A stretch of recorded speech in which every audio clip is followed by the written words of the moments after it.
Di abad kedua Masehi, hidup seorang kaisar Romawi yang bernama Marcus Aurelius. Ini tokoh ini juga difilmkan ya, yang pernah difilmkan dalam film Gladiator. Suatu hari dia memimpin perang di Germania dengan pasukan-pasukannya, dan singkat ceritanya dia memenangkan peperangan itu. Nah, ketika semua pasukan itu berhuru-hara merayakan kemenangan peperangannya, dia mengurung diri di tenda sambil merefleksikan dirinya, menuliskan apa yang sedang terjadi. Dia evaluasi dirinya, apakah yang dilakukan itu sudah benar, apakah yang dia tindak dalam peperangan itu dengan korban yang tidak sedikit itu merupakan sebuah pencapaian, dan lain sebagainya. Dia renungi, dia evaluasi, kemudian dia tuliskan dalam sebuah buku yang kalau diterjemahkan dalam bahasa Inggrisnya yaitu Meditation. Dari bukunya tersebut kita banyak belajar sekali dan dipelajari oleh generasi-generasi berikutnya hingga pada 1800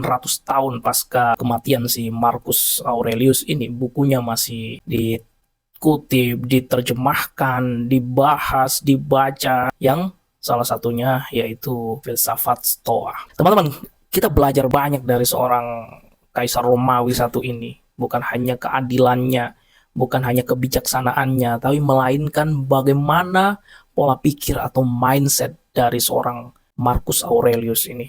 Setiap kita menghadapi suatu peristiwa, entah itu menyenangkan, membahagiakan, atau peristiwa itu menyedihkan, yang bikin kita kesel, bikin kita stres, bikin kita emosi, dan lain sebagainya, itu terkadang kita selalu fokusnya yaitu pada hal-hal eksternal, bukan pada hal-hal internal yang ada dalam diri kita. Padahal secara alamiah, manusia itu tidak bisa mengkontrol hal-hal eksternal, melainkan dia bisa mendrive, dia bisa mengkontrol sepenuhnya hal-hal yang ada pada internal. Nah, kadangkala seseorang ketika dihadapkan sebuah pengalaman membahagiakan, dia terlalu euforia, dia terlalu terbawa oleh emosional karena kesenangan atau kebahagiaan yang dia dapatkan itu, sehingga dia lupa bahwasannya hal semacam itu tidak akan terus-menerus dia rasakan. Sehingga ketika dia mendapatkan suatu peristiwa yang bertolak belakang, bahkan 360 derajat dari apa yang dia dapatkan sebelumnya, maka dia akan sangat sedih sekali.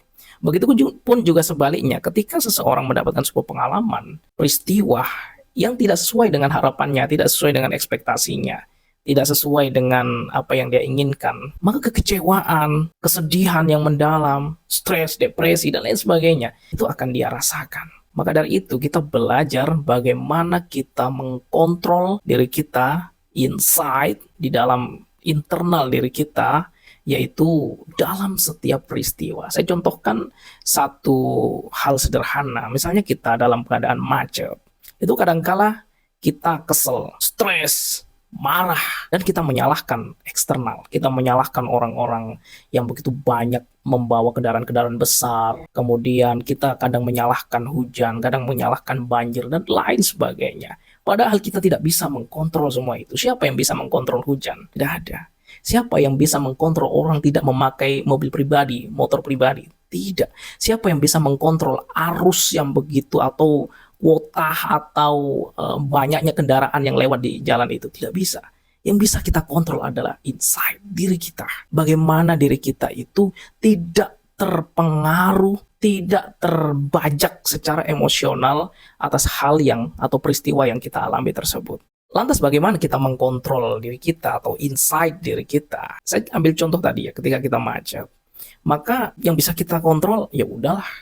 Namanya juga jam pulang kerja, ya udahlah.